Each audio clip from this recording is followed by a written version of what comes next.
कबीर हरि के नाम को हज भजो चाहे खज, उल्टा सुल्टा उग ही खेत पड़ा जो बीज। खेत में बीज डाल दिया उसने, उल्टा पड़ो चाहे सुल्टा, वो उगे ही उगेगा।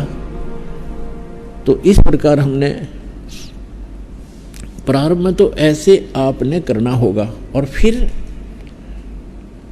कुछ दिनों के बाद क्या होगा कि आप भक्ति नहीं कर लोगे तब तक आपकी रुचि नहीं बनेगी, काम अन्य कार्य करने को भी दिल नहीं करेगा।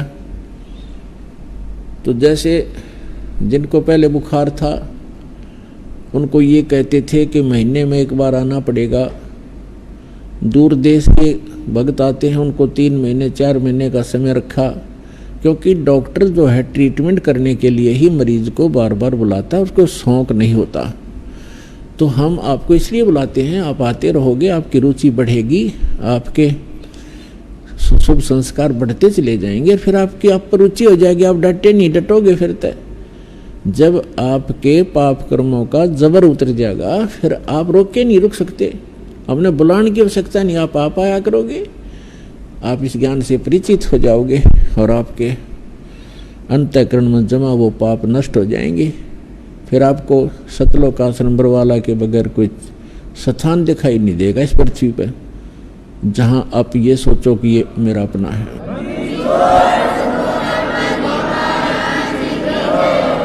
तो यहां परमात्मा कहते हैं जैसे,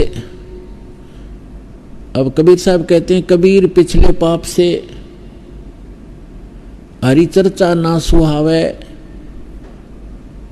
या ऊंघ है या उठ चले, ना और बात चलावे।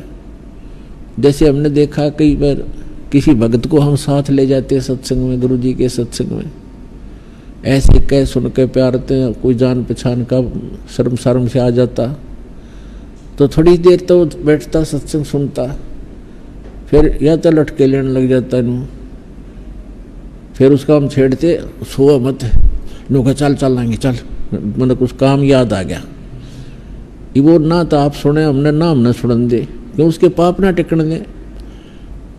कबीर साहब कहते हैं कबीर पिछले पाप से हरिचर्चा ना सुहावे, और कह ऊँगे और कह उठ चले, ना उरे बात चलावे।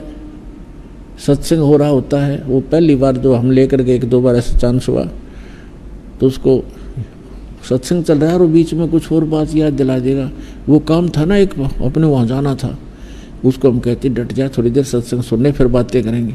फिर उनका मैं चलूँ तो आ जाइए, अब जा भाई, हम तो नहीं उठ सकते क्योंकि हम तो जिस उद्देश्य से आए वो काम करेंगे। तो हमें पता था भगवान के उस थर्मामीटर से पता लग गया था कि इसके बुखार है अभी। तो कबीर साहब कहते हैं कबीर पिछले पाप से हरिचर्चा ना सुहावे, और कह ऊँगे कह उठ चले, ना और बात चलावे। और फिर वही प्राणी देखे हमने, 1-2 बार ऐसे आए, फिर क्योंकि तो एक इंजेक्शन लग गया, सत्संग में आ गया, 10-20 मिनट भी बैठ गया प्राणी, तो भी नरम हो गया उसका पाप। और फिर वही आदमी है 2-2 घंटे जो एकटक देखते रहते हैं, आगे और क्या सत्संग होगा, आगे और क्या बताएंगे गुरुजी। कई बार तो ऐसे होता है, अरे थोड़ा ही सत्संग हुआ आज तो भाई, 2-2.5 घंटे को भी ऐसा लगता है जैसे थोड़ा ही सत्संग हुआ। तो पाप आपके कट गए और रुचि भगवान में बढ़ गई। तो जैसे बीमार व्यक्ति पहले एक रोटी मुश्किल से खा पाता है, औषधि सेवन करने लगता है, और फिर देखा जब बुखार उतर जाता है तो सूखी रोटी होगी, नो के ले फटाफट, सब्जी की आवश्यकता नहीं, सूखी खा जाएगा। और जब पहले वो सारे स्वस्थ भोजन बना रखा होता है 36 प्रकार की व्यंजन का, वो भी नहीं अच्छा लगता था। तो पुण्यात्मा सत्संग में आने से, ये तत्व ज्ञान सुनने से हमारे युगों के पाप नाश होते हैं। थोड़ा ध्यान से सुनना इन बातों को। परमात्मा अपनी वाणी में आप ही हमें सतर्क करते हैं। जैसे पति भरता जमी पर जो धर है पाँव, और समर्थ झाड़ू देत है ना काटा लग जावे। समर्थ झाड़ू देते चलते हैं कि कहीं मेरी प्यारी आत्मा के जीवन रूपी सफर में पाप रूपी कांटा ना लग जाए, इसका दुख ना हो। तो पुण्यात्मा जब हम परमात्मा की सतभक्ति करेंगे उससे हमारे पाप नाश हो जाएंगे और पुण्य शेष रह जाएंगे। जब ही सतनाम हृदय धरो भयो पाप को नासे, जैसे चिंगारी अग्नि की भाई पड़े पुराने गासे। जिस समय कहते हैं आपको सतनाम प्राप्त हो गया, उसी समय आपके पापों में आग लगानी शुरू कर देगा। जैसे चाहे लाख टन घास फूस पड़ा हो सूखा और कितनों क्षेत्रों का घेर रखा उसने, और एक माचिस की सीख लगा दी जाए, एक तिल्ली उसको फूंक कर सहा कर देगी और चलेगा तूफान, तेज हवा चलेगी, उसको फेंक देगा कहीं का कहीं और वो स्थान क्लियर हो जाएगा। तो हमारा युगों युगों के पाप इकट्ठे संग्रहित हैं संचित कर्मों में। अब परमात्मा का यह सच्चा नाम और आपकी सच्ची लगन पतिव्रता पद अव्यभिचारिणी भक्ति के कारण आपके पाप कर्मों के ढेर में आग लग जाएगी। जैसे सूरज के आगे बदरा ऐसे कर्म छयारे, प्रेम की पवन करे चत मंजन झलक तेज नयारे। जैसे सूरज के आगे बादल ऐसे कर्म छयारे, आत्मा और परमात्मा के मध्य जैसे सूर्य के बीच में बादल आ जाने से सूर्य का प्रॉपर जो प्रकाश है वो हम तक नहीं पहुंच पाता और ऐसा लगता है जैसे अंधेरा हो गया हो, रात्रि होगी हो। तो पुण्यात्माओं, जब तेज हवा चलती है, बादलों को इधर उधर फेंक देती है, तो फिर सूर्य का वो तेज जो का तू आपको दृष्टिगोचर होता है। ठीक इसी प्रकार युगों युगों के पाप कर्मों की छाया आत्मा और परमात्मा के बीच में अड़ी हुई है। इस सतनाम और सच्ची श्रद्धा और लगन से भक्ति करने से वो ऐसे हट जाएंगे, वो बादल छट जाएंगे पाप के बादल। जैसे सूरज के आगे बदरा ऐसे कर्म छयारे, प्रेम की पवन करे चित मंजन झलके तेज नयारे। प्रेम की पवन चलेगी, परमात्मा की भक्ति प्रारंभ करोगे। प्रारंभ में तो इतना आनंद नहीं आता भक्ति में, क्योंकि हमारे पाप कर्म युगों युगों के संग्रहित हैं और हमें प्रभावित कर रहे हैं। प्रारंभ में तो इस भक्ति के ऊपर धक्के से लगाना पड़ता है जीव को। इतने मंत्र तो करने ही पड़ेंगे, इतने मंत्र तो आपने करने ही पड़ेंगे। आरती भी करनी पड़ेगी, नित्यनेम भी करना पड़ेगा, रमणी भी करनी पड़ेगी। तो शुरुआत में आपको धक्के से लगाना पड़ता है और आप ना चाहते हुए भी शुरू कर देते हो, क्योंकि आपने स्वस्थ होना है, मोक्ष प्राप्ति करनी है।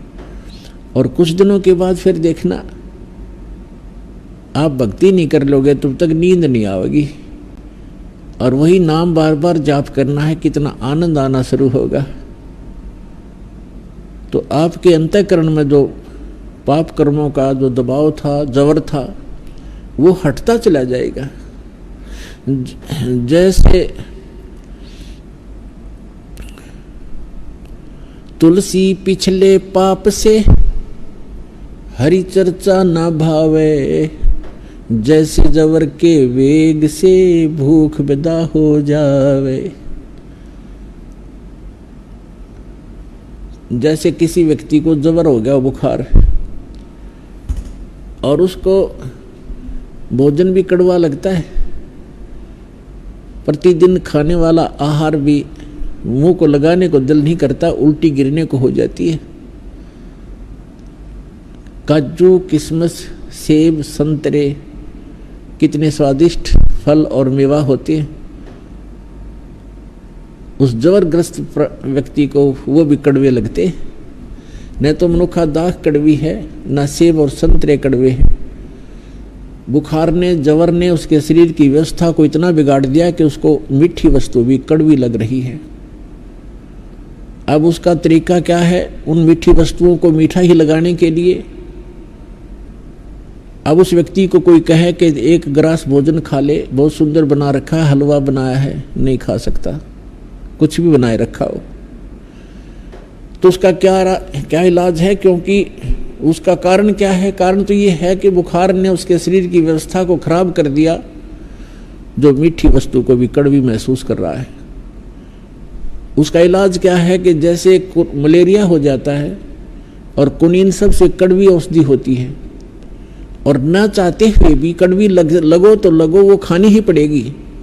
उस कड़वी औषधि के बार बार खाने से न चाहते हुए भी खानी पड़ती है वो, और उसके खाने से बुखार नाश हो जाएगा, और जो कड़वी मीठी वस्तु कड़वी लगा करती वो मीठी लगनी प्रारंभ हो जाएंगी, और जितना भी बुखार उतरता चला जाएगा उतना ही कुछ ना कुछ आहार प्राणी प्रारंभ कर देता है। तो ठीक इसी प्रकार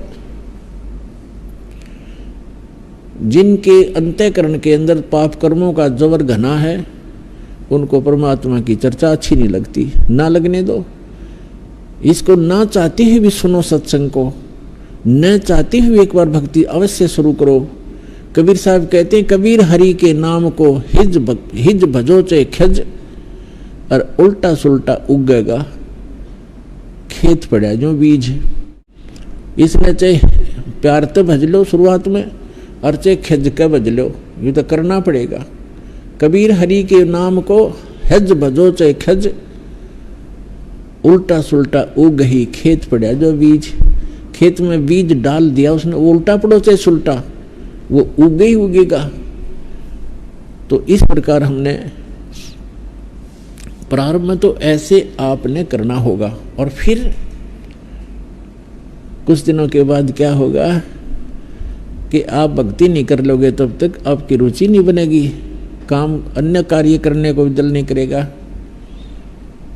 तो जैसे जिनको पहले बुखार था उनको ये कहते थे कि महीने में एक बार आना पड़ेगा। दूर देश के भक्त आते हैं, उनको 3 महीने 4 महीने का समय रखा, क्योंकि डॉक्टर जो है ट्रीटमेंट करने के लिए ही मरीज को बार बार बुलाता है, उसको शौक नहीं होता। तो हम आपको इसलिए बुलाते हैं, आप आते रहोगे, आपकी रुचि बढ़ेगी, आपके शुभ संस्कार बढ़ते चले जाएंगे, फिर आपकी आप पर रुचि हो जाएगी, आप डटे नहीं, डटोगे फिर तय। जब आपके पाप कर्मों का जबर उतर जाएगा फिर आप रोक के नहीं रुक सकते, आपने बुलाने की आवश्यकता नहीं, आप आया करोगे। आप इस ज्ञान से परिचित हो जाओगे और आपके अंतःकरण में जमा वो पाप नष्ट हो जाएंगे। फिर आपको सतलोक आश्रम बरवाला के बगैर कोई स्थान दिखाई नहीं देगा इस पृथ्वी पर जहां आप ये सोचो कि ये मेरा अपना है।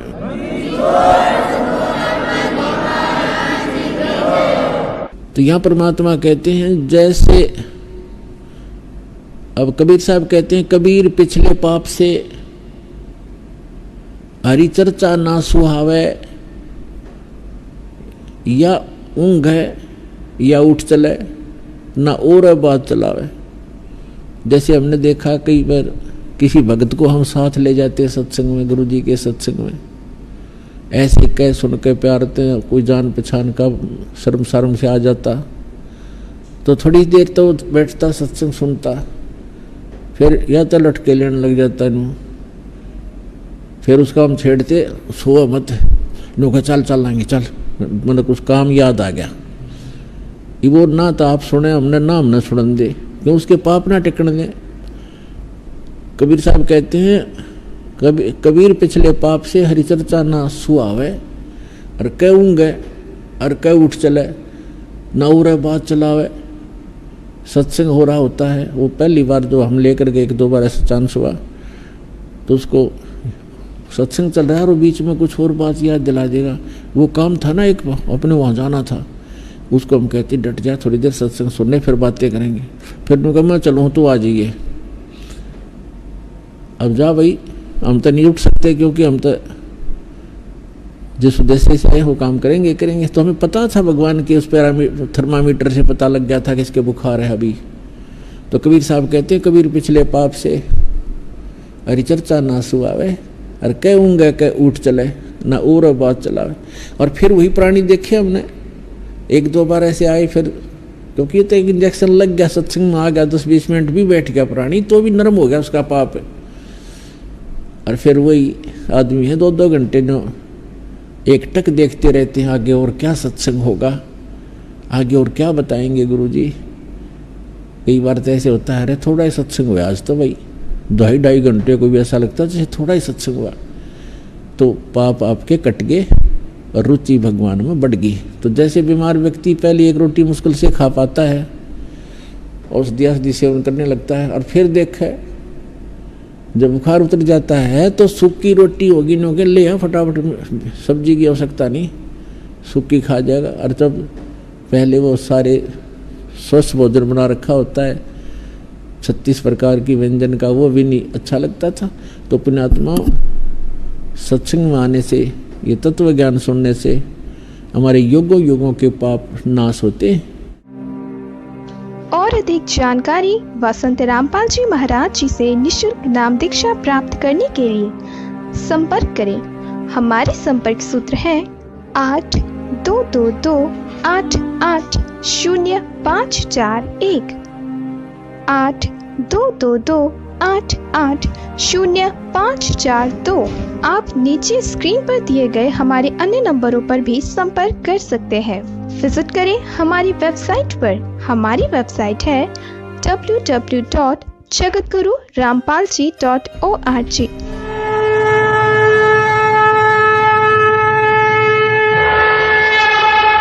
हमसे जुड़े रहने के लिए हमारे YouTube चैनल को सब्सक्राइब करें और नई वीडियो की नोटिफिकेशन के लिए बेल आइकॉन को दबाएं।